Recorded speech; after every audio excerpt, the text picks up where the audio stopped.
What's going on, ladies and gentlemen? This is Rich of Review Tech USA, and today is Monday, September 19th, 2011. And according to Sony, the PS Vita is not competition for the Nintendo 3DS. During its pre-TGS 2011 press conference yesterday, Sony outlined its plans for the release of the upcoming PlayStation Vita Portable, including the announcement of all 26 launch titles, as well as a December 17th release date for the console in Japan. Speaking to Reuters Japan, Sony Computer Entertainment Japan President Hiroshi Kawano has gone into further detail about Sony's expectations for the Vita. As already revealed, the handheld will ship in two configurations, a Wi-Fi only model and a more expensive version that features both Wi-Fi and 3G. Sony announced yesterday that it will be partnering with Japanese mobile service provider NTT Docomo to provide the 3G service for the PS Vita in Japan, and that the two companies have already decided on a number of prepaid data plans. One of these includes offering a 100-hour prepaid 3G plan for free with the first 500,000 units of the PS Vita sold in Japan. When asked about the sales targets for the two models, Kawano said the 3G model offers new possibilities for games and that he hopes this will be the version of the console that most people buy. When asked about the end-of-year sales targets for the PS Vita in Japan, Kawano said he expects that the first 500,000 units of the portable will sell out very quickly due to the NTT Docomo prepaid plan offer. Regarding Sony's competition with Nintendo's 3DS and smartphones, Kawano replied that internally Sony does not see the 3DS as a direct competitor to the PS Vita because the two products are different, both in looks and price points. Kawano also said he does not regard smartphones as a competitor either. According to the Sony Japan president, gaming is not the main focus of smartphones but merely just a bonus. The PS Vita, on the other hand, is designed for games, with extra features like social networking elements and applications built on top of that. He went on to say that he doesn't believe that people who want to buy a gaming system will go out and buy a smartphone for exactly this reason. Okay, so here we go. A ton of people are going to see this video, think that I just hate Sony, and give it a thumbs down, not thinking about what I'm saying in the video and the fact that I'm just telling it like it is. Look, I have nothing against the Vita. I own two damn PlayStation 3s this generation. Why, as an adult, would I want to see a division of a company or a piece of hardware fail, especially in this economy? I really do hope that I'm totally wrong and the PlayStation Vita goes on to sell 100 million units. I really do, but I just don't see it happening. And right now, I'm going to tell you why. And let's start off with Sony saying the 3DS is not their competitor. Sony, you have to share the weed that you're smoking with me, because you have to be smoking something for not thinking the only other dedicated console on the market is not your competitor because you're at different price points. First off, between your Wi-Fi model and a 3DS, there's not even a $100 difference. And secondly, you're both dedicated gaming consoles. If someone's in the market, they're going to look at both the 3DS and the Vita and think,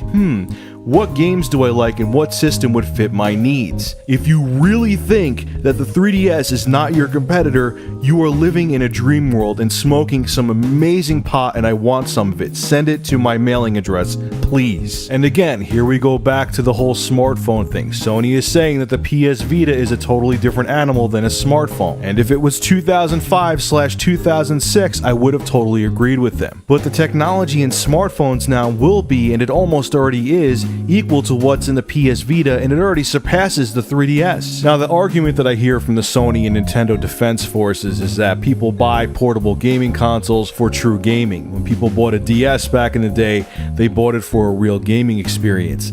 I have a big news flash for you. When the DS Lite came out, most of the people I saw walking around with them were chicks because they wanted to play Nintendogs while they were on break at work. They weren't hardcore gamers buying the DS back then, and the reason they bought the DS was because smartphones at the time didn't have the hardware to play the games they wanted to play. So people didn't mind walking around with an extra piece of hardware in their pocket or their pocketbook, well, because they had no choice, they had to. So the same people that were very casual gamers back in the day that would have bought a Nintendo DS Lite are just going to play Angry Birds on their cell phone or other casual games. The other argument I hear from people who are very pro 3DS and PS Vita is that they don't like touch controls. They don't want to deal with playing games with touch controls. They want tactile feedback. They don't enjoy playing games on their cell phones because they don't have actual analog sticks and a D-pad. Again, I have a news flash for you.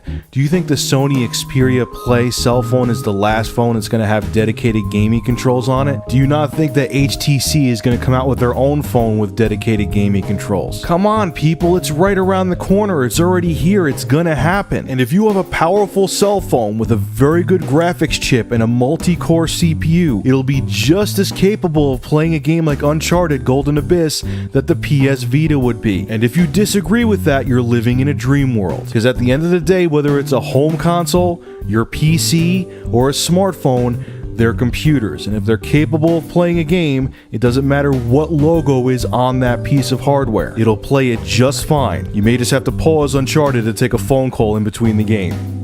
Oh no. The only thing that makes me think that Sony may have a chance with the PS Vita is that the original PSP wasn't really for the casuals either, and it went on to sell over 80 million units. That's definitely not a fail at all. That's a pretty successful system. And maybe those 80 million people will go out and buy the PS Vita. Who knows? We'll have to just wait and see. So leave your thoughts on this. Do you think that Sony is totally talking out of their ass saying that the 3DS and smartphones are not their competition? Or do you agree with them and really think that they are a totally different animal? Make sure to rate, comment, favorite, and subscribe. And as always, thank you for supporting Review Tech USA.